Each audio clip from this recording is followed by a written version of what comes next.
Ravi de vous retrouver, chers auditeurs et spectateurs, sur ma chaîne Vérité à venir. Aujourd'hui, nous allons parler des différentes vagues migratoires du 19e, 20e et 21e siècle. On sait qu'au 19e, principalement, ça vient des pays voisins, Italie, Espagne, Belgique, voire en tout cas de notre continent, si on élargit un peu, jusqu'à la Pologne. On a des personnes qui viennent pour réussir, pour apporter leur talent, faire en sorte que leur faculté quelque part soit reconnue en France et par un rayonnement à l'international. On a donc ce livre qui en parle, et que je lis le matin, je ne l'ai pas encore terminé, Ce que la France doit aux Français venus d'ailleurs. Et dans cette période principalement au 19e siècle, avec les réussites également apportées notamment par Napoléon III, on aura comme ça tout un tas de révolutions, de constructions et d'innovation pour notre pays, la France. Au XXe siècle, malheureusement par les guerres, principalement ceux qui vont venir, ça va être des personnes issues de colonies, ou bien encore volontaires, mais pour essayer de récupérer un titre qu'ils n'auraient pu obtenir autrement pour être français ou bien européen. Et au XXIe siècle, on se retrouve avec la dernière vague migratoire, celle qui provient principalement d'Afrique, qui veut une sorte d'esprit revanchard et qui nous déteste, qui haït l'Occident et qui fera tout pour nous pourrir. C'est pourquoi aujourd'hui on est dans une France malheureusement qui est en train de péricliter, de trouver un effondrement des ruines, limite on n'arrive plus à se mettre ensemble, à construire. Parce qu'il y a l'évincement du peuple résultat, dont on reparlera après. Parmi ces personnes qui ont fait la France, on a Marie Curie, François Cheng ou encore Léon Gambetta et, entre autres, Jacques Offenbach, inventeur du French cancan, personne virtuose au niveau de la musique, qui fera des opérettes et fera même tout un voyage au travers de l'Europe pour se produire.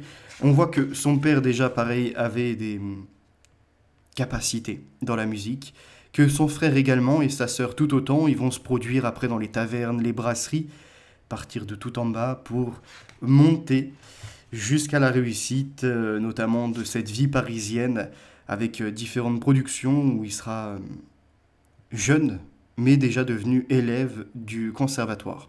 On a Julius également qui est admis, donc qui est son frère, et c'est là où on voit qu'à cette époque, malgré que certains soient juifs ou d'ailleurs de d'autres religions, de différentes confessions, eh ben, ils viennent en France pour le devenir, pour s'assimiler.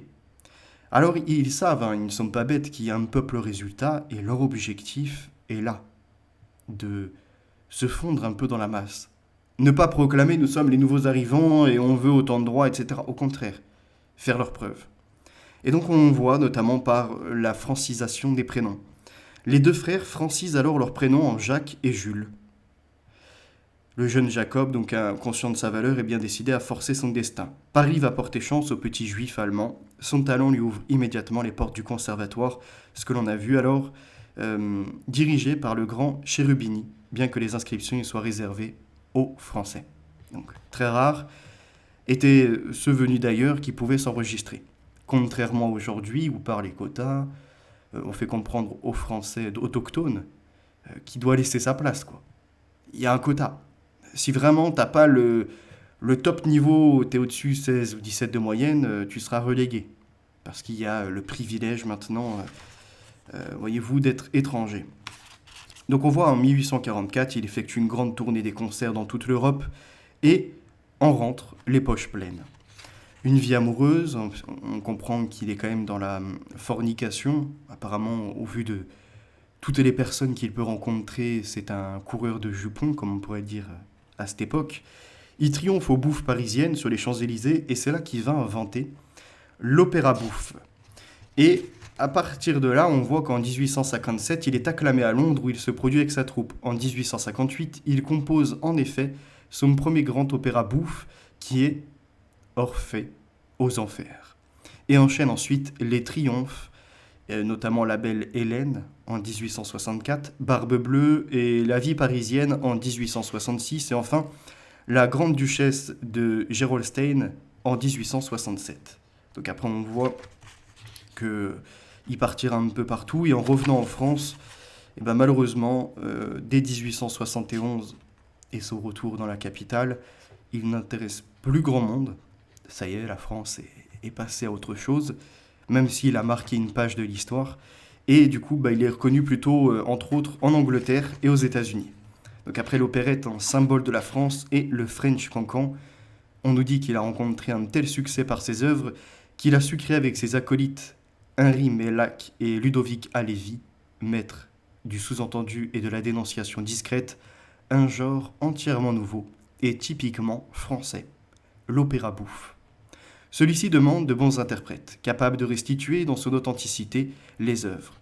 L'alliance de la virtuosité et de la légèreté satirique fait sensation.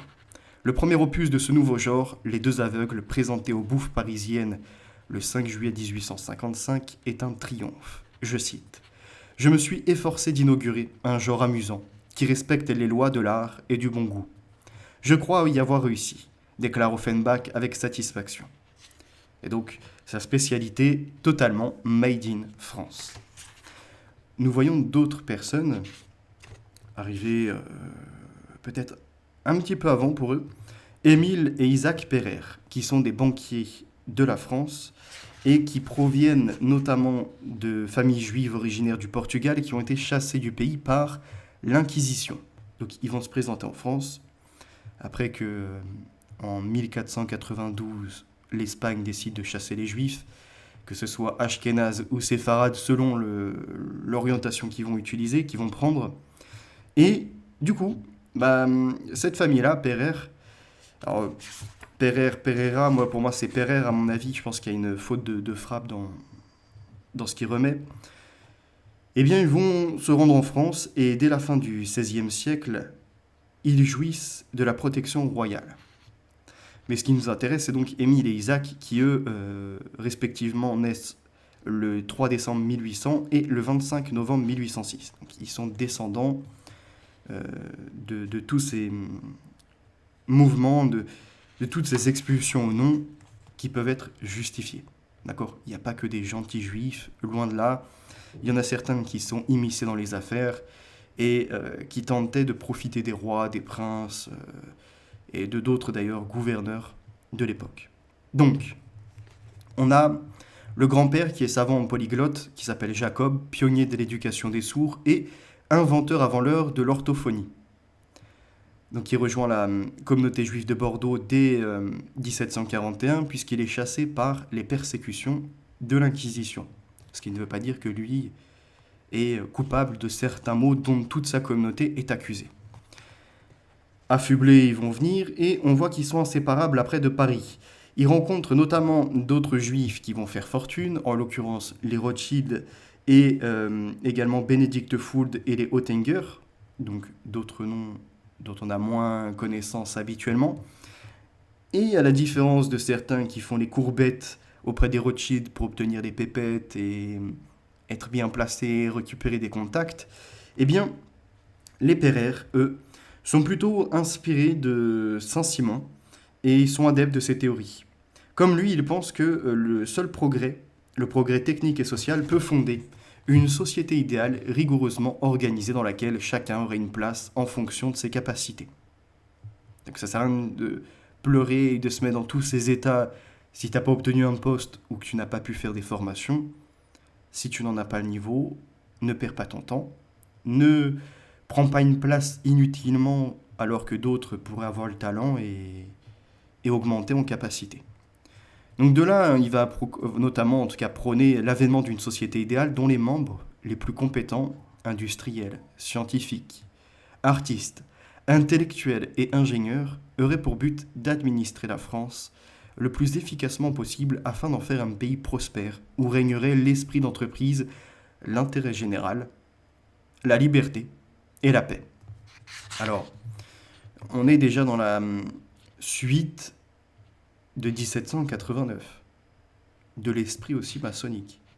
N'oublions pas que, après je vais vous donner un autre exemple de quelqu'un qui est venu d'ailleurs, Severiano de Heredia, donc, qui est le premier élu noir en France, qu'il l'a été par la loge maçonnique. Donc là c'est pareil, toutes ces affaires, et on va dire ces protections ou non, ne sortent pas du chapeau. Vous voyez, si je vous ramène à une certaine époque où il y avait une référence derrière ce qui était porté. Les deux jeunes gens y sont rapidement à l'aise et, comme leur oncle, sont vite séduits par les idées saint-simoniennes. Ils vont donc prospérer, faire en sorte de créer notamment les chemins de fer. Pionniers dans les chemins de fer, qui est d'abord l'obsession de Prosper Enfantin, au début des années 1830, le rail n'en a encore qu'à ses balbutiements. Et qu'est-ce qu'ils vont dire par rapport à ça, puisqu'ils sont adeptes de Saint-Simon? C'est que la lenteur du rythme des échanges est un frein à l'essor économique. Ce dont je vous parlais l'autre jour, qui du coup provenait entre autres de ce livre, de cette page, où il était question de transmettre des informations rapidement, comme les marchandises, et à la fin d'augmenter la production et tout un tas de choses possibles. Et de facto, je vous renvoie aux médias, puisqu'on ne parle plus de ce qui se passe dans sa localité, on est maintenant dilué dans le national avant de l'être dans le mondialisme. Pour les Saint-Simoniens, donc, la lenteur du rythme des échanges est un frein à l'essor économique. Tout se ramène quand même à l'argent. D'ailleurs, il y a un autre livre que je lis en ce moment et dont je vous ai partagé une page qui disait que il y a certaines choses normalement qu'on ne pourrait pas établir en valeur quantité pour les troquer ou pour les échanger ou même pour les vendre. Ce qui relève de la dignité humaine. Et pourtant, aujourd'hui, les barrières sont enlevées. Parce que quand tu n'appartiens pas à un peuple au résultat, le regard que tu vas porter sur l'autre n'est pas le même. Tu peux le voir en barbare. Donc, quelque part, tu peux l'assimiler déjà à un asservissement. Et inversement.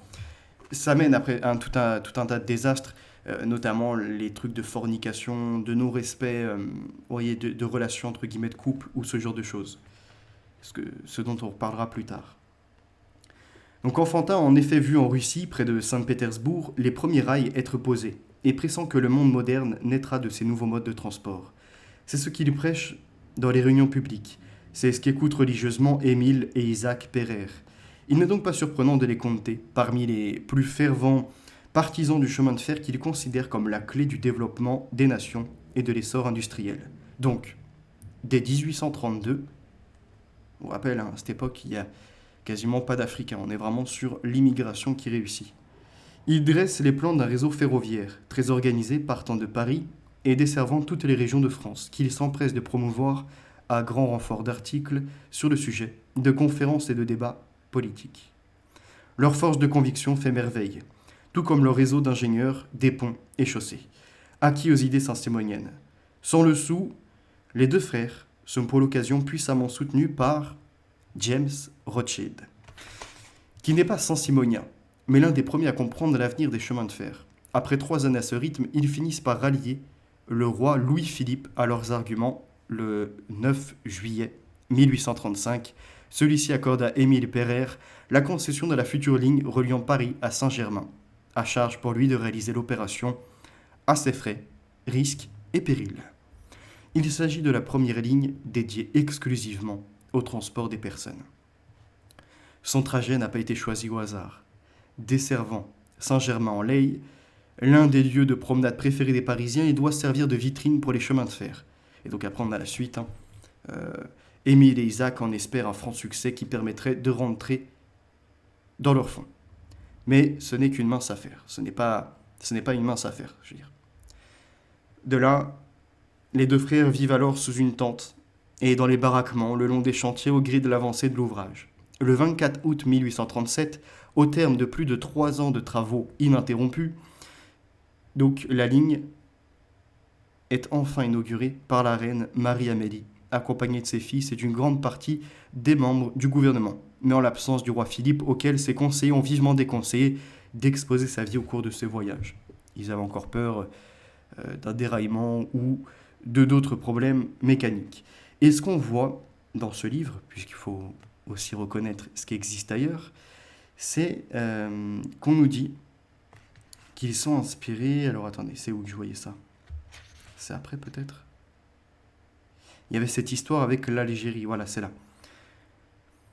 James Rothschild multiplie les projets, accumule plans et études et crée coup sur coup chemin de fer, le chemin de fer du Nord entre Paris et Lille, ainsi que la liaison entre la capitale et Lyon via Dijon, tout en s'intéressant au développement des chemins de fer en Algérie. et partout en Europe. Donc, dans la même période, en fait, dès qu'il y a une révolution, en général, ça devient international. Là, on voit que en Europe, dans certains points, notamment Europe de l'Est, on a vu également avec la Russie, Saint-Pétersbourg, qui développe ses chemins de fer. Eh bien, pareil, en Algérie, il y a déjà des chantiers qui sont faits pour ça, pour créer les chemins de fer, comprenant l'importance du transport de l'information, de la marchandise et le déplacement au monde touristique, entre autres, ou encore de personnes qui veulent seulement aller voir leur famille. Donc après, il y a bien d'autres choses, hein, de personnes qui ont fait la France, Severiano de Heredia, donc la première noire, qui va notamment faire quelque chose d'intéressant parce que... alors c'est là. Réformateur opiniâtre, il instaure dans le département de la Seine les services de surveillance pour des enfants en bas âge et l'interdiction du travail des femmes et des enfants dans les manufactures. Ce qui veut dire qu'à cette époque, puisque lui, il vient aux alentours à prendre le pouvoir, je crois, et c'est 1881-87 par là. Donc on est toujours dans cette France du 19e qui va arriver au 20e, mais dans la réussite, par ces profils, on va dire, qui ont un intérêt à venir en France pour faire de la politique. Créer, ou non d'ailleurs, dans le côté innovateur de la musique, des opéras, des talentueux écrivains, on va dire, pour les pièces de théâtre, ce genre de choses. Et là, on s'aperçoit qu'il est réformateur, entre autres, pour protéger les enfants et les femmes et leur éviter le travail. Pas forcé, mais tout comme dans des conditions très difficiles qui pourraient mener à créer un danger pour leur vie. Donc à cette époque, qui sont les mômes et les femmes qui travaillent? Ils ne sont pas africains. Et donc on n'est pas dans l'ordre d'un esclavagisme avec le blanc colon qui aurait son noir ou encore son arabe ou son asiatique qui travaillerait pour lui. C'est un mensonge. C'est-à-dire qu'on est dans l'ordre du blanc qui travaille, qui galère, qui a des enfants et malheureusement il est obligé de les faire travailler, y compris les femmes.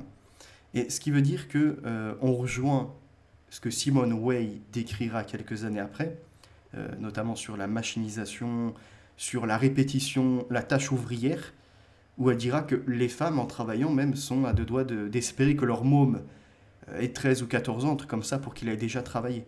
Que leur mari malade, par exemple, décède au plus vite. Ce genre de choses. Ce qui en soi enlève, comment dirais-je, de la lumière au cœur et efface une certaine grandeur de notre civilisation aussi. Donc, ça prouve tout de même que l'histoire qu'on nous a vendue avec toute cette traite des Africains, il y a eu. Mais ce n'était pas quelque chose qui touchait tous les Français. Puisqu'en l'occurrence, des Blancs, assez jeunes, des femmes également blanches, travaillaient. D'accord? Et on rappellera, hein, les époques précédentes avec les enlèvements, les traites, etc., dont elles étaient victimes aussi, et les enfants victimes aussi par les barbaresques. Donc à nouveau, hein, la réécriture de l'histoire, cette réécriture-là est inadmissible. On voit donc qu'il n'y a pas forcément... il existe du racisme comme dans tout pays, il ne faut pas se leurrer. Mais on arrive à avoir déjà dès 1870 par là un noir au pouvoir. Et qui en plus fera des bonnes choses. Premier ministre non blanc européen. L'homme discret suscite d'abord peu l'intérêt des journalistes. Il faut attendre 1887 et sa nomination comme ministre des Travaux publics pour que son nom soit mentionné dans la presse. Par contre, comme il est vraiment étranger et d'une autre couleur de peau, ils essayent de moins l'exposer publiquement. Et ils vont d'ailleurs s'en servir un peu aussi, hein, du côté de la maçonnerie. Ils vont certes le décorer de la Légion d'honneur, mais ses obsèques civiles et maçonniques au cimetière des Batignolles sont néanmoins solennelles, avec 5 orateurs dont le président du Sénat, Armand Fallières, futur président de la République en 1906, et l'ambassadeur d'Haïti. Mais la presse relègue l'événement à la rubrique des faits divers. Elle n'en fera pas la une des journaux ou encore en la traitant plusieurs jours et en exposant son enterrement. Et d'ailleurs, il sera effacé après des livres d'histoire. Qui les efface? Qui fait les livres d'histoire majoritairement? Vous l'avez dans le mille. C'est les socialistes. Je veux dire, aujourd'hui, dans les livres d'histoire que nous avons, sauf exception peut-être sous la Troisième République, et encore, je doute, On avait des socialistes qui voulaient se rattacher au national. Vous voyez.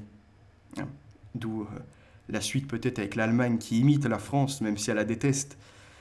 Eh bien, en regardant aujourd'hui de plus près les phénomènes, on observe très bien que les livres sont faits pour les gauchistes.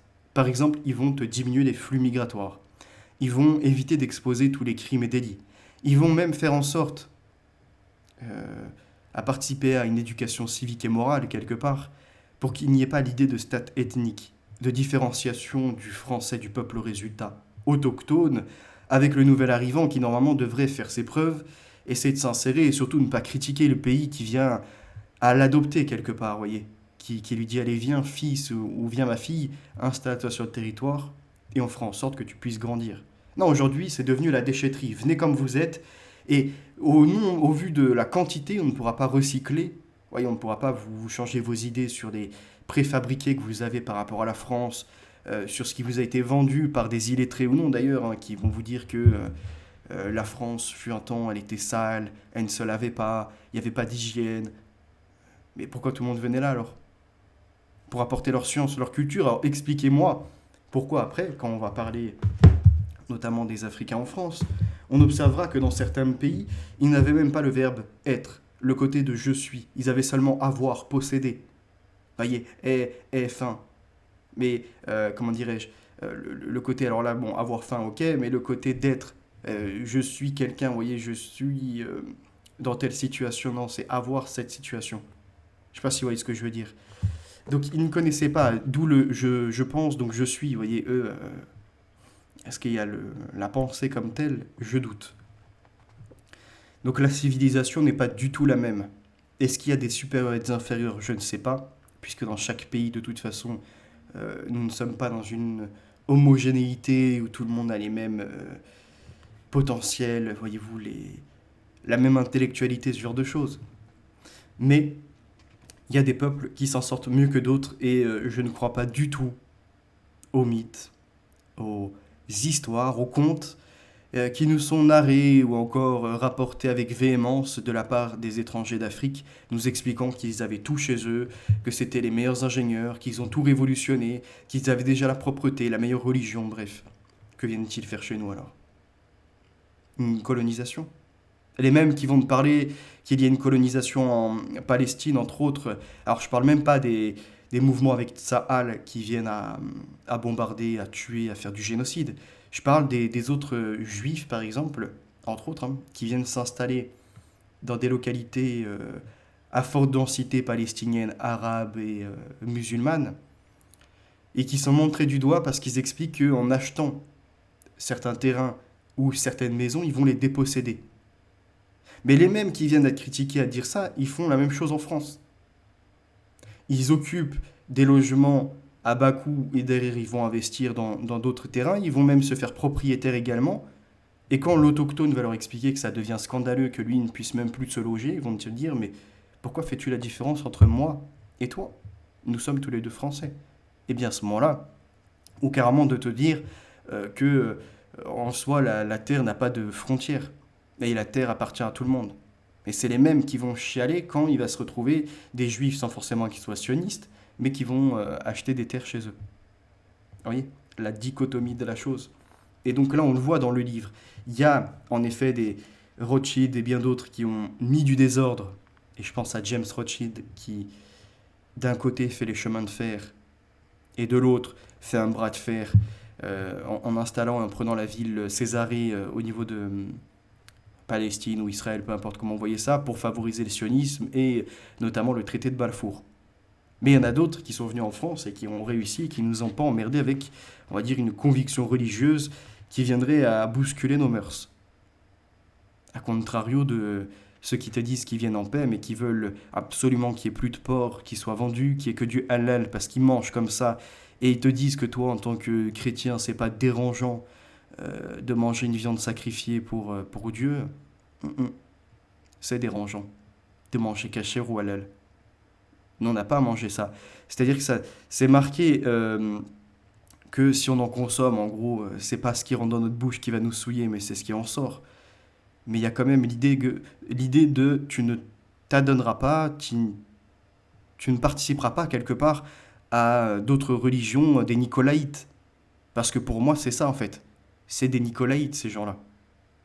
Que ce soit ceux qui pratiquent le Talmud avec la Rebecca, 3 ans, je sais pas quoi, qui est pas du tout inscrite comme ça dans la Bible, et on reviendra en reparler prochainement, parce qu'il y en a un, il voudrait me comparer Isaac à son Mohamed, je veux dire, on est où là?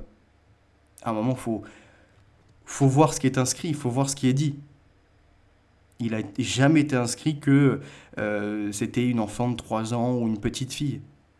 Il a été dit que au moment où ils ont fait le massacre des Madianites, je crois, je sais plus, Madianites, quelque chose comme ça, eh bien, quand ils les ont massacrés, mais vous voyez de toute façon de quoi je parle, après on retourne au sérieux, quand ils les ont massacrés, il était dit, vous épargnerez les femmes qui n'ont jamais couché, et les enfants, et les filles, parce que les petits garçons, je crois, ils devaient les égouiller aussi. Donc là, déjà, on est dans un génocide, donc quelque chose qui, en effet, interroge. Pourquoi Moïse aurait eu ce genre de choses, entre guillemets, à effectuer, vous voyez, à transmettre. Mais, en y regardant de plus près, Rebecca n'est pas dans cet âge-là, vous voyez. Je vais essayer de vous faire un épisode sur ça, parce qu'il y en a beaucoup, ils dérivent. C'est-à-dire qu'ils vont dénoncer le Talmud, parce que ça relève plutôt du sionisme, on va dire ça comme ça. Enfin, dans un mouvement, en tout cas d'égarement, vous voyez, la synagogue de Satan, si vous préférez, de l'Ancien Testament. La Torah ou non d'ailleurs. L'Ancien Testament. Dedans, nous, chrétiens, il n'a jamais été marqué qu'un homme, en plus adulte d'un certain âge, 40 ans, il me semble, 37 ou 40 ans, puisse se mettre avec une petite fille. Jamais. Et jamais Dieu permettrait ça d'ailleurs. C'est juste vous qui tentez de défendre l'inacceptable. Et c'est là où on arrive au choc des civilisations. Donc on n'est plus... de toute façon, après, j'aurai bien d'autres exemples, à Marie Curie, etc., à vous sortir, mais on va passer ce livre, on reviendra dessus plus tard. C'est pour ça qu'on n'est plus dans cet ordre de la France qui gagne, avec des personnes qui n'imposent pas leurs mœurs et qui viennent à s'adapter quelque part à la civilisation judéo-chrétienne, n'en déplaise à ceux qui ont la haine des juifs, mais qui diront que c'est seulement un antisionisme. Puisque si on dit judéo-chrétien, c'est qu'avant qu'il y ait le mouvement chrétien, il y avait les juifs, et que le Christ est juif, et qu'il était venu en priorité pour les juifs, et qu'il a montré quelque part leur égarement, et certains des juifs en sont venus à le sacrifier.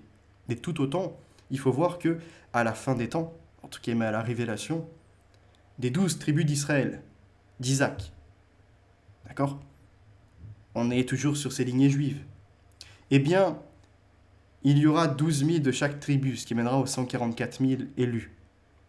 Donc ils ne sont pas tous perdus. D'accord? Et on parle bien de ceux qui sont des tribus, pas ceux qui se déclarent juifs alors qu'ils ne sont que de la synagogue de Satan. Mais c'est pour montrer que fut une époque, on avait quand même des conflits en France, mais majoritairement ceux qui venaient, c'était pour reconnaître la civilisation judéo-chrétienne. Puis, une maçonnerie qui nous haït et qui travaille depuis les Hanovres et bien d'autres endroits encore, voyez-vous, à s'infiltrer dans différentes civilisations, a fait en sorte que là, on en vienne à détester notre propre culture et qu'on préfère celle des autres. Donc il y a eu tout un mouvement comme ça pour nous déconstruire, pour nous détruire, la perte de repères. Il y a eu 1905, et là on est dans la deuxième vague migratoire, on n'est plus dans celle qui fonctionne, on est dans celle qui va nous mener après aux guerres, qui va créer les conflits, qui va en servir certains, avec Igué Serben, avec bien d'autres encore également de différentes communautés expatriées, et qui vont pouvoir faire fortune. Et donc, enclencher la suite de ce qu'ils désiraient, avec 1896-97, les congressionnistes à Bâle. Mais étrangement, vous voyez, là, on n'est plus dans ce premier mouvement migratoire, on arrive au deuxième. Avec certaines sectes également qui y sont insérées. Maçonnerie, sionisme, et les côtés de certains mahométans qui commencent à arriver. Donc, on aura les guerres que l'on connaît, les affrontements, quelque part, entre blancs, européens, voisins hier, adversaires demain, et on vivait côte à côte, on se fait face à face. Pourquoi? Parce qu'il y a, entre autres, des ingérences économiques, il y a l'idée de l'extension, on l'a vu dans Mein Kampf d'Hitler, avec l'idée que s'il faut accroître la population de facto, eh ben, tu dois obtenir plus de territoire, puisque tu as une reproduction géométrique pour l'humain, et une reproduction additionnelle, si je peux dire ça comme ça, pour les ressources alimentaires, le logement et ce genre de choses. Et à cette époque, ils sont dans le principe de population Malthus. On est vraiment dans des révolutions d'idées, dans une métamorphose de la société où on ne descend plus d'Adam et Ève, il n'y a plus vraiment le Dieu, on est dans le matérialisme, on est dans les lumières, dans ceux qui veulent en fait effacer l'Église. D'accord? Donc ils vont s'y attaquer de toutes parts. Et quel est le meilleur adversaire de l'Église en quantité? Ça ne peut pas être le sioniste, ni même la communauté juive. Ils ne sont pas assez nombreux. Ils ont besoin de quelqu'un d'autre, d'un voisin ou de quelqu'un qui pourrait créer le conflit. Alors, ils vont faire en sorte que par les colonies, on importe certains combattants. Ils savent très bien que la fin du combat, ça sera sur un bout de papier qui sera ratifié des deux côtés et qui mettra fin à la guerre. Ça a été le cas, il me semble, à Versailles pour la Première Guerre mondiale. Ça l'a été de la même façon, entre guillemets, dans des accords de paix quelque part, à la fin de la Seconde Guerre mondiale. Et en plus avec un faux semblant de jugement avec Nuremberg où certains vont être jugés, mais la majorité, c'est du paperclip, c'est recruté.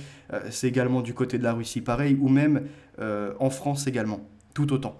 On va en avoir certains, des ingénieurs, des scientifiques. On va même récupérer des structures qui étaient là dans les nouvelles découvertes, quelque part, des sciences, dans la révolution technologique, ce genre de choses. Et donc on va finalement ne pas juger, accepter l'horreur pour continuer comme ça.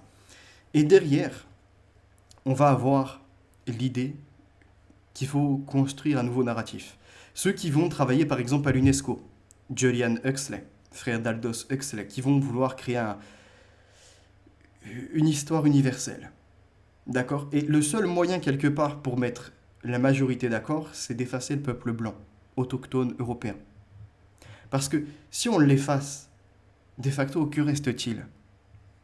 Ces Africains, le monde arabe, entre guillemets, si on va un peu plus vers le Moyen-Orient, et à partir de là, on peut leur créer un scénario où eux, c'était les gentils dans l'histoire, leurs traîtres, le côté barbaresque ou encore voyez, les conflits arabo-musulmans avec les voisins ou même la traite intra-africaine de noirs sur des noirs, tout ça, on peut en fait l'alléger, on peut le faire s'envoler et y substituer seulement l'histoire d'un méchant blanc, du colon, qui était bien français, espagnol, portugais, ce genre de choses, qui a été partout sur la planète et qui a répandu le sang, l'horreur, qui apparemment d'ailleurs a trompé les gens puisqu'il leur disait de venir pour combattre, par exemple pour la France, et dès que la guerre était finie, c'était rentré chez vous. Mais qui a fait ça? Les Français, vraiment? Ou les gouvernants? Et pourquoi certains se sont laissés faire? Puisqu'apparemment on parle depuis l'Afrique de peuples qui avaient déjà, oui, c'est Australopithecus, Andaris, il me semble, je crois que c'est ça, Andar depuis l'Éthiopie. Et puis après on passe de cette Afrique, comment je pourrais dire, c'est l'Afrique, j'ai perdu le mot mais c'est pas grave. Mais bref, vous voyez, Éthiopie, Nigeria, c'est-à-dire que c'est le début de l'humanité. Après, tu as l'Africanus, même, hein, Australopithecus africanus, qui viendrait. Donc, en fait, l'humanité proviendrait de l'Afrique. Le développement de l'écriture, notamment dans la Mésopotamie, avec l'Égypte, donc à nouveau de l'Afrique également. Les révolutions, puis la capacité d'avoir des terres rares, des pierres précieuses et bien d'autres choses. L'Afrique. Donc, ils ont le langage, ils ont le début de la civilisation, ils ont tout ça, mais arrive un moment. T'as, depuis le Néandertal qui se fait remplacer, je vous avais lu un passage, l'Homo sapiens sapiens, mais en tout cas qui est en Europe, et donc ça serait l'homme blanc qui leur paraît en plus inférieur, puisqu'il te dit sans eux, l'homme blanc n'est rien, mais qui viendrait chez eux et qui arriverait par un manège, un tour de langage, à les faire tourner comme ça en rond et finalement à les faire s'asservir les uns les autres. Vous voyez bien que ça ne tient pas la route. C'est-à-dire que le plus fort qui malheureusement met le plus faible en esclavage, que ce soit pour entretenir les champs, les bêtes, ce genre de choses, ou même faire du bâtiment, ériger des constructions, ça existe depuis la nuit des temps. Les pyramides, par exemple, à la différence de Maître Gims qui nous dira qu'il y avait l'électricité là-bas, si on tombe dans un sérieux, les pharaons avaient des esclaves. Et il ne me semble pas que c'était des Blancs européens qui étaient présents là-bas. Donc qui était asservi? Et qui les mettait en esclavage? Et ces modèles-là, en fait, ont été toujours opérés. C'est-à-dire, c'est esclavage ou massacre des voisins. Et on l'a vu avec les traîtres, notamment arabo-musulmanes. Donc, c'est pareil, pour revenir au niveau d'Israël, de nous faire croire que ceux qui résident là-bas sont les descendants d'Isaac, mais qui sont convertis pour être musulmans, c'est un mensonge. Ça ne tient pas la route. Vous comprenez? Mais c'est pas non plus l'Ashkénaze ou le séfarade européen qui est issu des tribus. Mais il y a eu un déplacement. Donc il faut revoir ça. Bref. Pour revenir à notre France et donc à la deuxième vague migratoire, on a eu, comme je vous disais, ces engagements militaires dont on va revenir dessus. Et enfin la troisième vague, celle que je vous avais exposée, la nouvelle vague de la migration, où les gens viennent pour un ordre économique et ce ne sont pas les plus nécessiteux, dans la galère, en manque de vivre, qui sont limite à deux doigts de mourir, qui viennent. C'est ceux qui, sur place, avaient déjà ce qu'il fallait, mais vont vendre pour venir en Europe. Et après, vont par exemple se placer dans les HLM, mettre de côté, investir dans leur pays, être propriétaires dans leur pays, d'un, deux, trois biens, sans jamais aider d'ailleurs les locaux pour la plupart du temps. Ils se font, on va dire, des petites fleurs quand ils offrent un petit panier alimentaire à 2 euros, quoi. Et c'est l'occidental, c'était l'image, euh, comment je pourrais dire, repoussante. Vous voyez, du blanc que... Moi, j'ai déjà traîné avec des panafricains, entre autres. Vous voyez, c'est la dénonciation de ce blanc qui se prend pour le sauveur. Mais l'Africain n'en a pas besoin. Il a déjà ce qu'il faut en réalité. Juste, il en a marre que dans son peuple, il y ait des traîtres qui quittent sa nation pour aller ailleurs, et qu'une fois arrivé en Occident, entre autres, puisque c'est l'une des meilleures voies qui est visée, eh bien, il se retrouve à finalement faire de la richesse et être dans les activités, à investir, tu vois, à partir en vacances, mais à jamais se réintéresser au pays d'origine. Ou lorsqu'il y vient, c'est uniquement pour l'investissement, le commerce. Alors qu'à la base, il était parti, à dire, avec des bonnes idées. Est-ce que c'est l'Occident qui l'a pourri ou en réalité, c'est l'humain qui est comme ça, vous voyez, dans sa composition?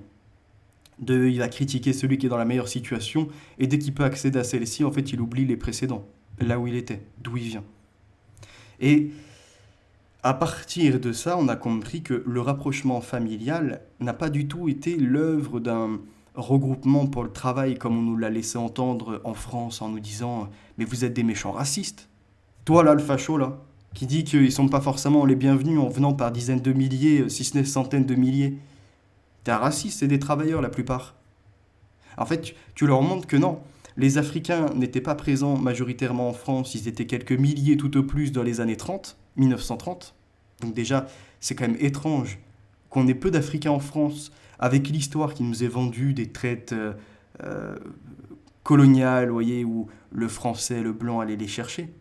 Si avant 1930, ils sont quasiment pas présents sur le territoire, ils sont passés où? Donc en Amérique, je veux bien l'entendre, mais en France, du coup, il y a un problème. Et si on regarde plus loin, on continue à avancer dans l'histoire, et on voit qu'après 1945, en effet, il y a des Africains qui viennent. Mais que dans le BTP, dans notamment les mines, dans bien d'autres secteurs encore assez difficiles, eh ben, on retrouve en effet quelques Maghrébins, une toute petite quantité d'Africains noirs. Donc, chapeau bas, entre guillemets, à eux pour ce qu'ils ont fait pour la France. Vous voyez, on ne doit pas non plus être méprisant envers ces gens-là. Mais les nouveaux arrivants ne venaient pas écrire l'histoire, réécrire même, devrais-je dire, en expliquant que sans vous, la France ne serait rien. Elle ne serait pas reconstruite. C'est un mensonge. On l'a montré dans le BTP, il y avait seulement 30% d'étrangers. Et parmi ces 30%, il y avait 22%. Donc en fait, ça représente, si vous préférez, si on met dans l'ordre, c'est dans ces 30%-là d'étrangers, il y a 22% entre autres de maghrébins. Et on peut ajouter les Africains noirs, ça représente 25% tout au plus. Donc, sur l'effectif global, là, tout confondu, il y a à peu près que 6% de maghrébins. Et aujourd'hui, tu les entends, One, Two, Three, ou ce que tu veux, que c'est eux qui ont fait la France. Tu les entends également, par exemple les One, Two, Three en parlant des Algériens, chialer sur la colonisation de la France dans les années 1830. D'ailleurs, c'est apparemment nous qui aurions donné le nom, bref, qui auront émis des revendications et puis surtout établi des constructions chez eux qu'on a laissées sans détruire en repartant, même s'il y a la guerre avec le FLN, etc., Front de Libération, entre autres, depuis leur territoire. Donc il y a eu des massacres de toutes parts. Et si vous regardez avant 1830, ce qu'ils ne veulent pas voir, du coup, c'est qu'il y avait des traits barbaresques. Donc quelque part, nous avons été dans un esprit revanchard. Pourtant, je le reconnais, notre civilisation, normalement, n'est pas dans le talion. Elle l'a été à cette époque. Qu'ont-ils à dire sur ça?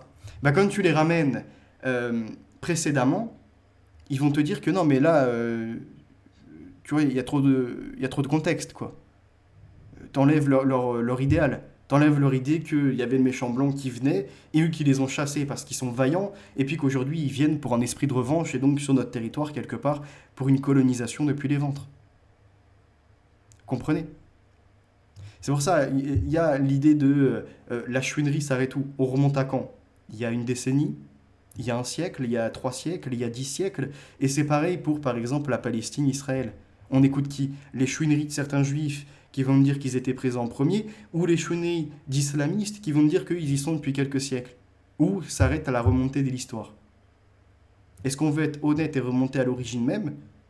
Et auquel cas, il y avait même d'autres tribus, par exemple, si on prend le cas d'Israël-Palestine, avant même qu'il y ait les 12 tribus d'Isaac, il y avait encore autre chose, on va dire des petits campements de quelques personnes tout au plus. Donc on fait quoi? On re-hiérarchise, voyez, on essaye de mettre des proportionnalités pour savoir, tiens, on a droit à tant de personnes qui étaient là avant les Juifs, tant de personnes qui étaient là depuis les Juifs, tant de Romains, parce que les Romains y étaient sur place aussi, malheureusement, destruction des constructions du temple. Et puis après la suite, colonisation du coup des Arabes, des musulmans, etc. Et on fait quoi après? On continue l'histoire, on va se bouffer. C'est en fait l'ordre humain, la conquête.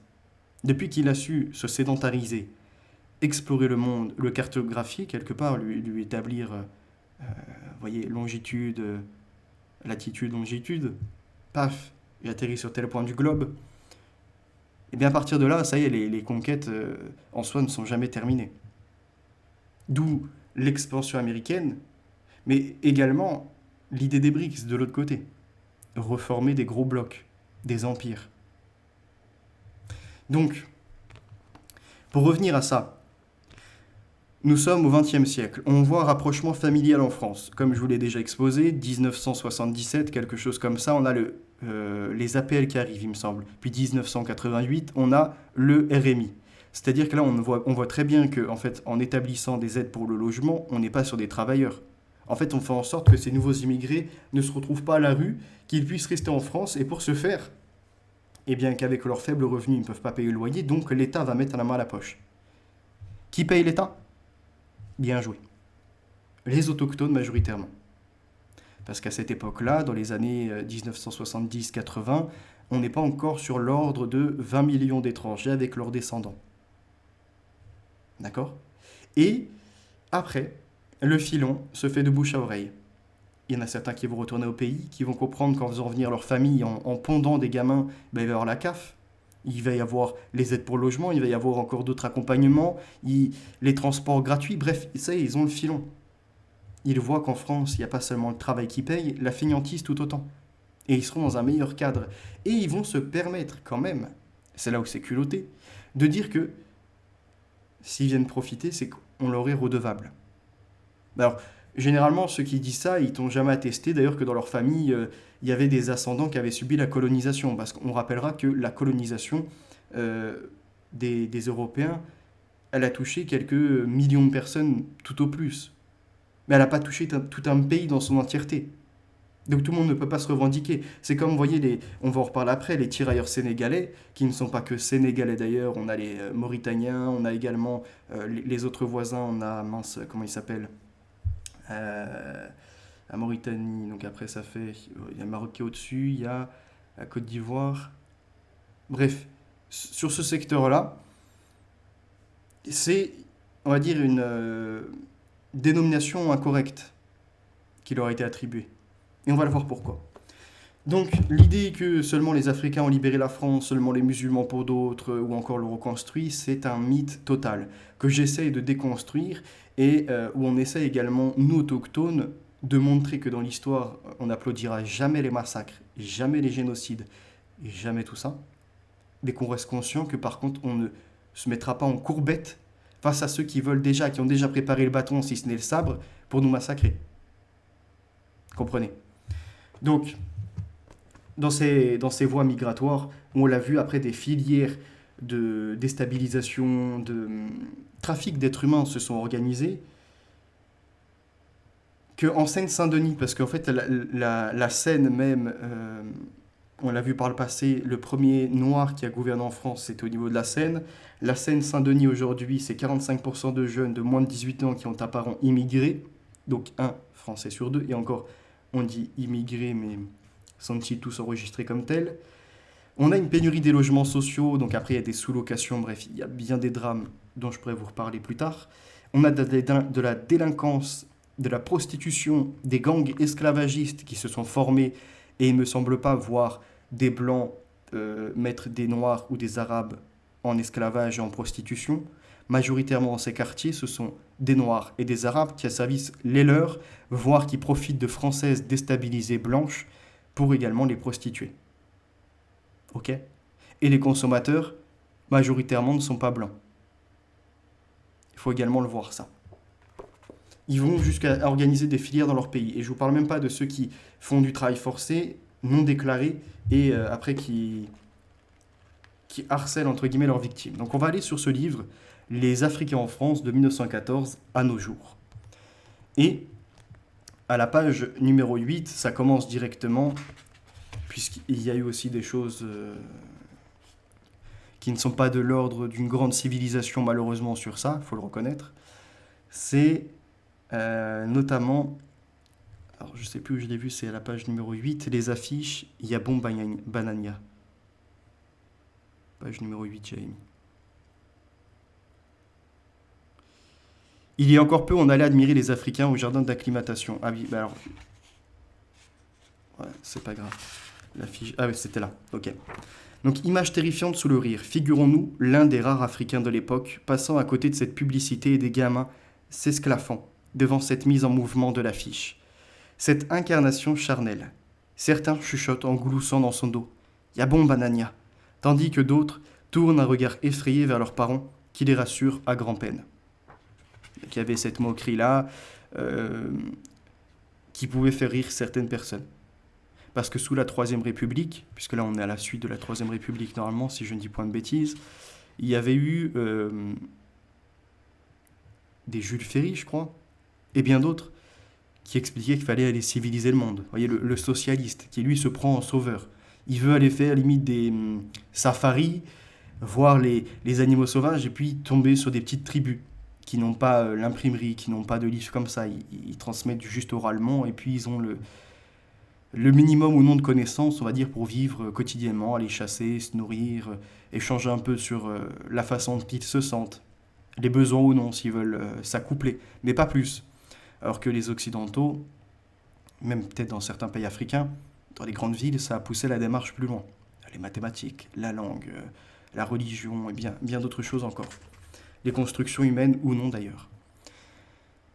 Et donc oui, on observe par des publicistes la moquerie, la raillerie également qui existe à cette époque, la hiérarchisation des races. C'est là le problème ou non d'ailleurs.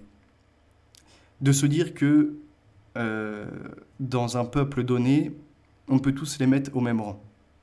Et donc dans le nôtre également, ce qui n'est pas du tout le cas. Après, il y a la méchanceté un peu quand on est gamin, vous voyez, c'est... t'es différent, donc on rigole de toi. Ça peut être même de la même couleur de peau, mais parce qu'il est gros, ou parce qu'il est petit, bref, ou parce qu'il est différent dans sa manière de se comporter ou de s'habiller. Vous voyez, c'est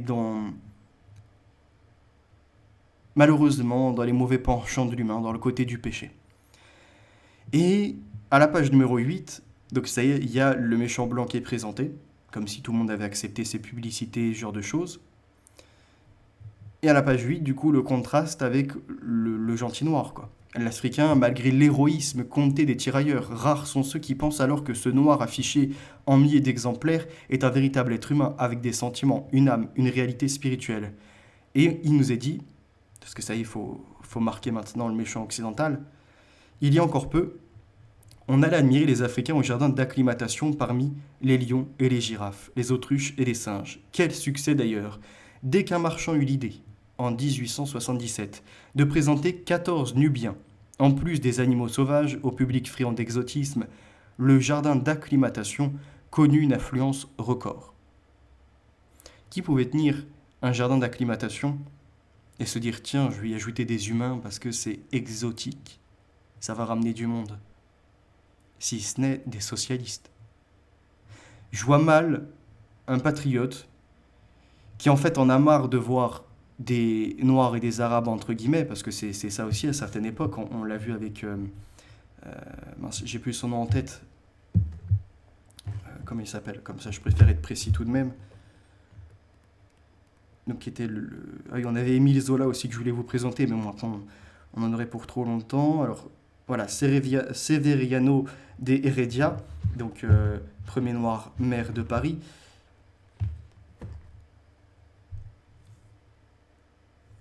On voit que donc il était victime voilà, de racisme, entre guillemets, de certains qui ne voulaient pas avoir de noirs aussi au gouvernement. Donc le patriote blanc, entre guillemets, pourquoi pas, qui serait un peu arriéré, qui ne veut pas voir d'autres personnes d'une couleur différente, ce genre de choses, qu'est-ce qu'il irait faire dans un jardin? Payer pour aller en voir. Alors que déjà, quand il y en a un au gouvernement, ne serait-ce qu'un, il est exaspéré par la situation. Donc on comprend que ceux qui allaient là-dedans sont des socialistes, ouverts, entre guillemets, au monde. Ceux qui se donnent bonne conscience, comme aujourd'hui, quand ils font appel à Deliveroo ou Uber Eats.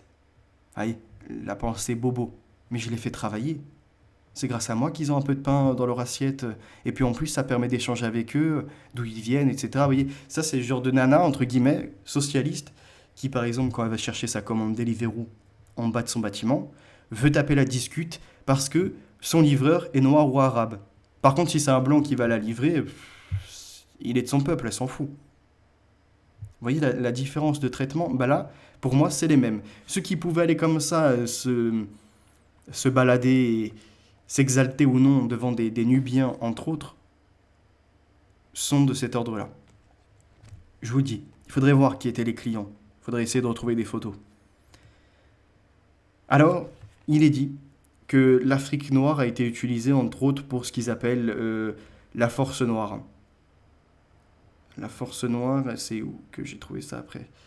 Page numéro 9, utiliser l'Afrique noire pour les soldats. Donc en 1910, le lieutenant-colonel Mangin écrit La Force Noire. Ce texte prémonitoire prévoit une guerre d'engagement totale où l'Afrique serait mêlée. L'exposé est simple et se veut convaincant. Il y a, en France, une crise démographique. Le nombre d'incorporés va toujours diminuant, d'autant que la durée du service militaire a été réduite de 3 à 2 ans. Alors Mangin porte sans hésiter son regard au loin, par-delà la Méditerranée, au-delà même du Sahara. Je cite. Notre Afrique noire compte 20 millions d'habitants, 4 fois plus que l'Algérie. Elle nous donne déjà 20 000 soldats incomparables qui ont fait leurs preuves sous notre drapeau, non seulement sur leur propre sol, Madagascar et au Maroc. Donc on est déjà sur des soldats qui, en dehors des Européens, viennent à vendre ou non leurs services pour Madagascar et le Maroc. N'est-il pas possible d'utiliser ces nouvelles ressources pour du coup aller en Europe cette fois-ci? La réponse, bien sûr, figure dans la question. Mangin fait l'apologie de cette force noire, déjà présente, dit-il, dans l'armée de l'Égypte antique, puis dans les premiers temps de l'islam, pendant les croisades encore. Les soldats noirs aux États-Unis, l'armée noire de Toussaint l'Ouverture, les soldats noirs de Bonaparte en Égypte, on s'avance ainsi à pas vif jusqu'à cette aube encore ignorée d'un combat à l'horreur sans précédent. Donc on est sur des noirs qui sont militaires, entre guillemets, soldats, et qui ne sont pas forcément en conflit avec leurs voisins, donc ils vont vendre leurs services. Mais alors, auquel cas, c'est pas les blancs qui sont venus les forcer, entre guillemets, à être leurs combattants, c'est pas les Marocains non plus qui sont venus à les forcer à être combattants pour eux. Vous comprenez? Mais par la réécriture des panafricains, ce genre de choses, on va arriver à ce qui est dit aujourd'hui, quoi. À la page numéro 10, Mangin résume le soldat noir. Le noir naît soldat, plus encore que guerrier, car son instruction militaire est facile et il a le sentiment de la discipline. Cette facilité d'instruction, qui surprend en premier contact, vient de ce que les réflexes sont très faciles à dresser chez les primitifs, que n'a encore déformé aucun effort. L'homme de recrue s'instruit par imitation, par suggestion. Il a peu réfléchi avant d'entrer au service et on attend plutôt chez lui, je pense, l'inconscient. Presque sans passer par le conscient. Ouais, non. Et on atteint chez lui l'inconscient sans passer presque par le conscient. Et Mangin de conclure, en résumé, le soldat noir fournit de précieux contingents à tous les corps et à toutes les armes. On peut en faire un fantassin, un cavalier, un méhariste, un canonnier conducteur, un soldat du train, un sapeur de génie, un ouvrier d'artillerie ou d'administration, un matelot de pont sur mer ou sur rivière, un chauffeur mécanicien aussi bien dans la machine d'un bateau que sur la locomotive. Ils sont 20 millions d'hommes. Ils doublent à chaque génération. Au milieu du siècle, ils seront 50 millions, là est l'avenir. Ainsi s'exprime celui que l'on traitera plus tard de bourreau des tirailleurs. Est-ce au nom de la mission civilisatrice de la France qui les exposera aux premières loges à Reims, entre troupes allemandes et françaises pour défendre la ville ? Donc là, on voit après la première émigration massive, nous voici dans le bureau en face d'un jeune blanc, qui a sur les marches de nombreux galons dorés. Un peu plus tard, on nous fait monter sur une bascule, on nous pèse, on nous mesure, le docteur nous examine, un linge blanc mis sur nos côtes et nos poitrines en nous disant de respirer d'une façon plus ou moins forte. Ses oreilles collées au linge, appuyées contre nos corps, il écoute. Il nous demande notre âge. J'ai 18 ans. L'interprète le traduit. Jeune peul ayant perdu son troupeau. Bakary Diallo s'engage pour 4 ans dans l'armée. Au moment du départ à Dakar, le gouverneur général de l'Afrique occidentale française passe en revue ses premières troupes, en partance pour le Maroc. Nous ne sommes qu'en 1911, mais 4 ans.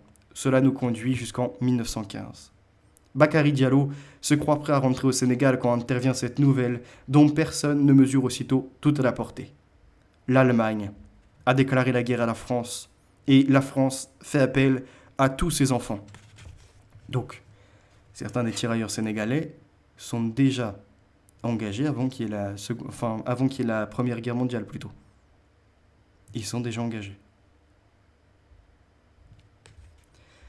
7e bataillon de tirailleurs sénégalais. On nous distribue des effets en drap noir épais, aux manches et au col bordés de petits liserés jaunes, des chemises, des tricots. Changement de climat, en douceur, l'arrivée s'opère par la côte méditerranéenne. Accueil chaleureux des Sétois. Vive les Sénégalais! Ça, c'est ce que certains Sétois disent. Un peu craintifs, résolus. Les enfants nous tendent leurs mains, leurs petites mains, que certains d'entre eux retirent ensuite, regardant si elles ne sont pas noircies par la couleur des nôtres. Mais un blanc qui va en Afrique, c'est pareil. Quand il touche un noir, entre guillemets, vous voyez, où les enfants, ils réagissent pareil. Ils regardent, est-ce qu'il est différent? C'est, on va dire, l'enfant qui découvre le monde, entre guillemets, donc qu'il soit blanc, noir, jaune ou ce que tu veux, sa réaction en général sera la même. Sauf si ses parents ont pris le temps de lui expliquer, etc. Première rencontre avec la métropole. Ils seront près de 200 000. Les Bakary Diallo effectuent ce voyage en enfer dans les 4 années à venir. Première vague d'émigration massive et pas un clandestin, pas un indésirable. Tirailleurs sénégalais, une appellation générique qui dit mal la diversité d'une troupe originaire de toute l'AOF. Soudanais, voltaïques, guinéens, ivoiriens, dahoméens, nigériens, mauritaniens. Le gros du contingent dans les langages officiels de la France d'alors vient des régions désignées, comme le Sénégal et le Haut-Sénégal et le Niger. Des découpages administratifs à la va-vite qui feront couler beaucoup d'encre. En réalité, ces hommes se reconnaissent entre eux comme Mandingue, Bambara, Balinké, Wolof, Serer, Toucouleur, Soninké, Bobo, Gouro, Baoulé, Yakuba, etc. Et en gros, ils se donnent des races quelque part.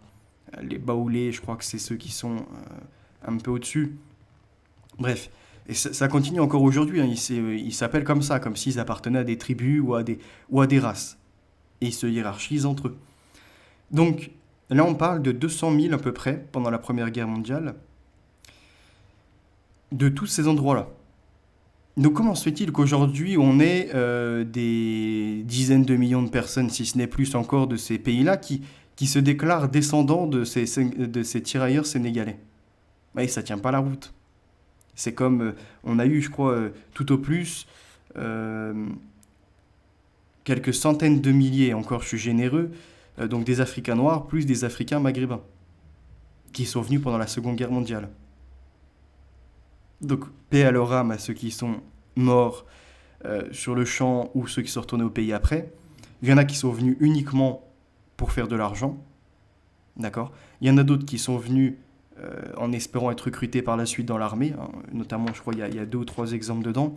Il y en a qui sont venus un peu plus de force, je ne savais pas dans quoi ils s'engageaient, il faut le dire aussi. Il y en a qui sont venus pendant la Seconde Guerre mondiale par la crainte, entre autres, des nazis, qui ne donneraient pas du tout le même résultat de traitement que les Français envers leur colonie, même s'il y a eu des horreurs aussi, il faut le reconnaître. Bref, c'est un ensemble. Pour en revenir au fait, page numéro 12, donc ça, tirailleurs sénégalais soudanais, donc ça c'est ce que je viens de mettre. Ah voilà, page 13. On attendra la fin de la guerre pour rire franchement du Yabon. Puisqu'on voit, alors attends, nous allons, on en a obéi. Rien de moqueur en apparence dans cet ouvrage, hein. Le tirailleur est trop précieux. On attendra la fin de la guerre pour rire franchement du Yabon, placardé sur les murs. Pour l'heure, l'officier apprend sa leçon. Le bon tirailleur obéit toujours. Se dit tirailleur, il y en a bon, lui toujours obéir. Puisqu'il paraît qu'il n'y a pas de verbe être dans les langues dites indigènes. Il faut dire moi y a maladie pour je suis malade. Vous voyez, c'est posséder quelque chose et ne pas être, entre guillemets, dans un état. Le verbe devoir se traduira toujours par le verbe y a besoin et le verbe pouvoir par y a moyen. Des précisions sont données pour éviter des malentendus dommageables. Pour demander à un tirailleur s'il est prêt, il convient d'éviter toi y en as prêt, car il pourrait comprendre as-tu ton prêt, solde. La bonne formule est donc toi y en as paré, qui vient de préparer. Le but poursuivi est évident, se passer d'interprète, gagner du temps. Mais le langage tirailleur devient par là même officiel et les soldats de l'AOF s'y trouvent enfermés. Que de bonnes intentions affichées pourtant, dont l'exécution est remise à plus tard. L'armée formatrice, école de l'indigène.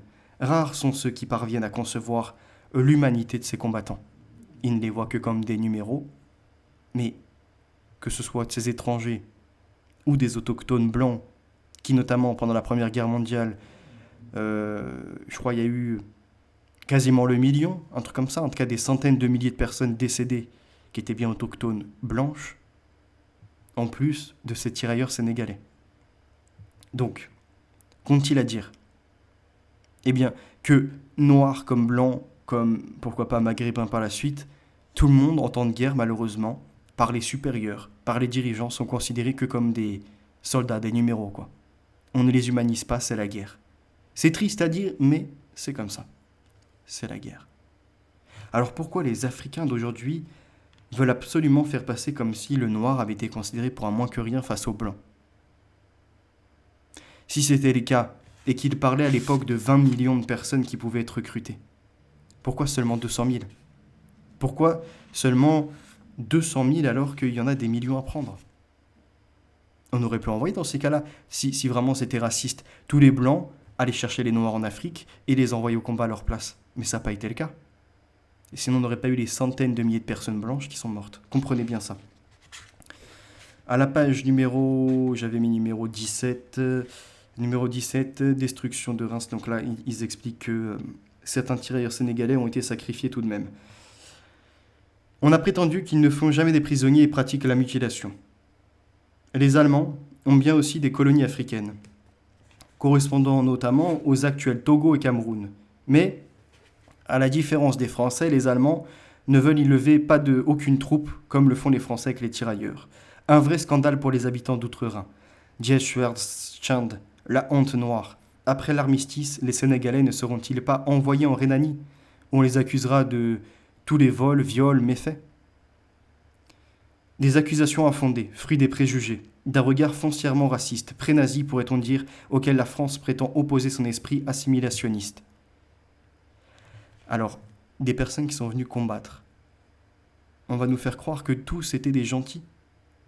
On rappellera que quand les Américains, là, avec les G.I. Joe, ont débarqué, certes, ils ont eu un côté un peu raciste en faisant condamner que les Noirs alors qu'il y avait des Blancs aussi, mais parmi les soldats, il n'y avait pas que des libérateurs. Il y a eu des violeurs, des pilleurs, des personnes qui ont commis des crimes, en dehors déjà des crimes de guerre. Donc, s'il y a eu des victimes de ces tirailleurs sénégalais, pourquoi les nier? Qui va enquêter sur ça, malheureusement? Surtout en temps de guerre. Mais on a Marc Tardieu, mais bien d'autres, qui vont nous dire que ça a été une invention, quoi. C'était juste pour faire passer le noir comme méchant, qui n'a pas de sujet à voir, qui n'a jamais eu de vol, de viol ou de méfait. Des accusations infondées, fruits des préjugés. Une expression qui provoque des ricaneries outre-Rhin, évoquant la bataille de Reims, notamment de Reims. L'agence Wolf dénonce. Au lieu d'évacuer la ville, les Français déterminent ainsi sa destruction complète et la sacrifient sans scrupule. Il est vrai que la défense de Reims ne coûte aucune goutte de sang français. Ce sont des nègres que l'on sacrifie pour une vaine question de prestige. Les pertes des Noirs sont énormes. Enivrés par les provisions de vin et d'eau de vie de la grande ville, ayant devant eux des Allemands et derrière eux les mitrailleuses des Français blancs, les nègres de Sénégal, de Madagascar et de Martinique occupent les tranchées de Reims, allant à une mort certaine. Donc ça, c'est un témoignage auquel on peut, je pense, accorder du crédit, voir qu'il y a aussi eu de l'atrocité. Après, c'était pas dans l'objectif des Français de perdre des soldats, vous comprenez. C'est pareil, c'est à nouveau présenter la réalité sous un angle spécifique. Et on nous dit, enivrés limite jusqu'à la mort, quoi. Que ce soit eux ou les autres soldats, d'ailleurs. Et ils les font boire de l'eau de vie, du vin, donc ils ne sont pas dans leur état primaire. Donc à mon avis, quand ils tombent sur certaines campagnes ou certains lieux où il y a des femmes, je doute qu'ils soient tous gentils et tous conscients de non, je reste juste à mon poste et puis je vais manger, merci pour le repas. Malheureusement, il y a des ogres, il y a des gens en temps de paix. Il y en a certains qui commettent des crimes, alors en temps de guerre, autant dire que malheureusement des criminels en profitent pour abuser de femmes ou pire encore. Page 21. Certains racontent comme hantés par une guerre permanente, se mettent à... Voilà. Donc là, on apprend, donc on a dit, en 1919, le bateau Hôpital Flandre arrive à Dakar. À son bord, 60 grands mutilés, 55 tuberculeux, 58 lépreux, 111 hommes atteints d'affections diverses et 94 aliénés, qui ne seront donc pas pris en charge par les hôpitaux français. Sur les 48 396 soldats renvoyés cette année-là, l'historien Marc Michel en a dénombré 2229 aussi officiellement désignés comme malades, soit environ 5% de l'effectif. Un sanatorium sera créé pour les tuberculeux et une école de rééducation professionnelle pour les grands mutilés. Ça, c'est ce que les Occidentaux vont financer, mais ça ne sera pas assez. Les autres se retrouveront notamment à la maison des anciens combattants de Dakar, la tête bouleversée par des souvenirs communs, désormais marqués par une histoire nouvelle qui les distingue du reste de la population. On a dit que ces tirailleurs de retour au pays vont constituer une force de soutien au colonialisme. Malades, contestataires, inadaptés. Sans doute, mais leur mal de vivre se tournera davantage contre les structures traditionnelles et les chefs de village. Certains, raconte-t-on, comme hantés par une guerre permanente, se mettent à semer la terreur sur leur lieu d'origine, raquettent les populations. Les villageois regardent avec inquiétude ces hommes blanchis, riches à leurs yeux, volontiers arrogants de tous les paysages nouveaux ajoutés à leurs souvenirs personnels. Ceux-là ont vu l'Europe, un vaste territoire où les hommes blancs, que l'on croyait très rares, se comptent par millions. Incroyable ce passage. Pourquoi ? Déjà, premièrement, il y a un manque d'honneur sur ceux qui sont venus combattre et qu'on a renvoyés malades. On aurait dû construire peut-être des hôpitaux, ce genre de choses, sur leur lieu d'origine. Sur ça, il faut le reconnaître. Il ne faut pas voir que les choses qui vont dans notre sens. Par contre, la suite, écoutez bien. Sans doute, leur mal de vivre se tournera davantage donc contre les structures traditionnelles. Et là, on apprend que de retour au pays, que font-ils ? Eh bien, ils vont semer la terreur. Ils vont racketter les populations. Mais c'est étrange parce que là, quand ils rentrent dans leur pays, du coup, on dit que c'est le symptôme des Blancs. Genre en gros, ça serait considéré comme quelque chose de blanc que d'aller piller, violer, voler, faire ce genre de choses. Alors que quelques pages avant, on l'a vu, quand ce sont des blanches et des blancs qui ont dénoncé entre autres tirailleurs sénégalais, qui finalement ne venaient plus seulement pour défendre la France, mais venaient également pour piller, violer, etc. Là, c'était du racisme. Donc, quand ils font, pour certains, en Occident, c'est du racisme, quand ils reviennent au pays, en fait, c'est les symptômes d'avoir trop côtoyé les Blancs. Là-dedans, j'invente rien pour ceux qui veulent se le procurer. Voilà aujourd'hui le discours, entre autres, de panafricain. Alors, je ne sais pas si lui, il est dans cette catégorie-là, mais en tout cas, c'est ce qui est reporté d'une page à... Hop, t'en sautes 2-3 et puis tu arrives à un autre paragraphe, c'est de la contradiction. Il n'y avait que des anges, et puis finalement, quand ils se retrouvent en criminels dans leur pays d'origine, c'est à cause des Blancs. Ben, voyons. Donc ils n'avaient jamais subi, hein, jusqu'à ces époques-là, en côtoyant les Blancs, de massacres, d'engagement dans des corps armés ou encore de l'esclavage. Ben, voyons. Et ce qui est incroyable, c'est qu'on comprend que les Blancs n'étaient pas du tout venus majoritairement dans les pays africains pour les mettre en esclavage ou les tourmenter de quelque façon, puisque il est dit, ceux-là ont vu l'Europe, un vaste territoire où les hommes blancs, que l'on croyait très rares, sont en fait présents par millions. Vous savez, ça cogite. C'est ce que je vous dis, c'est comme le livre d'Adamas, je reprends, de Malthus, Principe de population, et qui nous montre que on avait certains missionnaires, d'autres personnes encore qui étaient partis à l'étranger, pas que des missions humanitaires d'ailleurs, juste pour faire des reports et de ce qu'ils voient, donc éditer des rapports, eh bien ils observaient des tribus, par exemple en Amérique centrale, avec des gens qui se mangent entre eux, avec des rites qui revenaient de générations précédentes. En Afrique, pareil. Et puis là, dans ce livre, on va voir certains qui vont visiter peut-être des villes ou non africaines, je ne sais plus ce qu'il en est, et qui vont dire, mais ça n'a rien à voir avec ce que certains écrivains ont pu nous laisser entendre, avec les discours que l'on entend en Occident sur des Africains qui seraient sauvages, qui se détruiraient à la machette entre eux, qui iraient carrément sacrifier pour des rituels vaudous, ce genre de choses. Donc là, dans cette période-là, allez, 1950, quelque chose comme ça, on va revoir, on a des socialistes, clairement, qui vont se rendre dans ces pays-là, et qui vont dépeindre un tout autre paysage.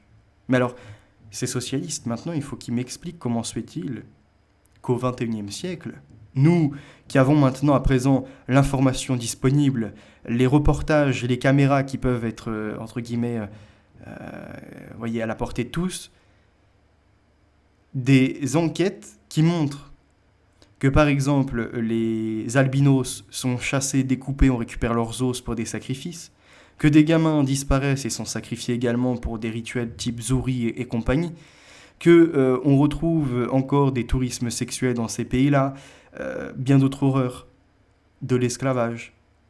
Bref.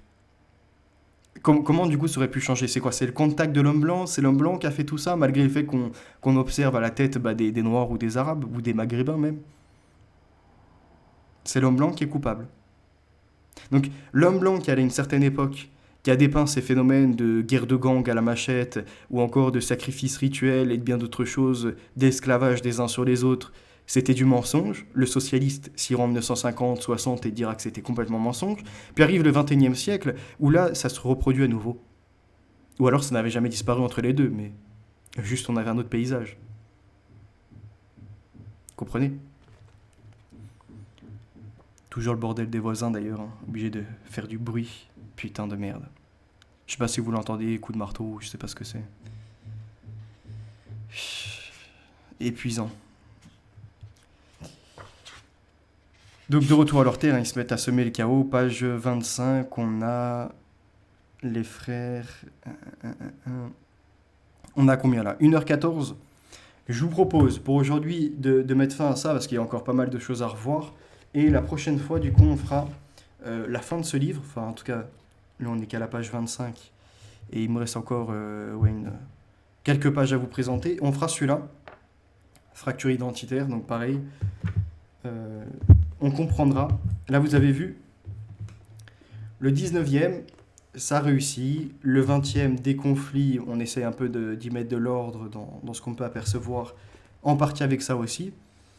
Et arrive donc l'immigration massive, donc la dernière vague après, qui conduira à la fracture identitaire avec l'importation entre autres d'une nouvelle religion qui déteste les chrétiens et les juifs, malgré ce qu'ils laissent entendre. Pour s'en convaincre, je vous invite à la sourate 9, il me semble, verset 30, et vous comprendrez qu'en fait, ils nous détestent, parce que nous sommes des associateurs, ou bien des mécréants, ou bien des koufars, ce qui est à peu près la même chose.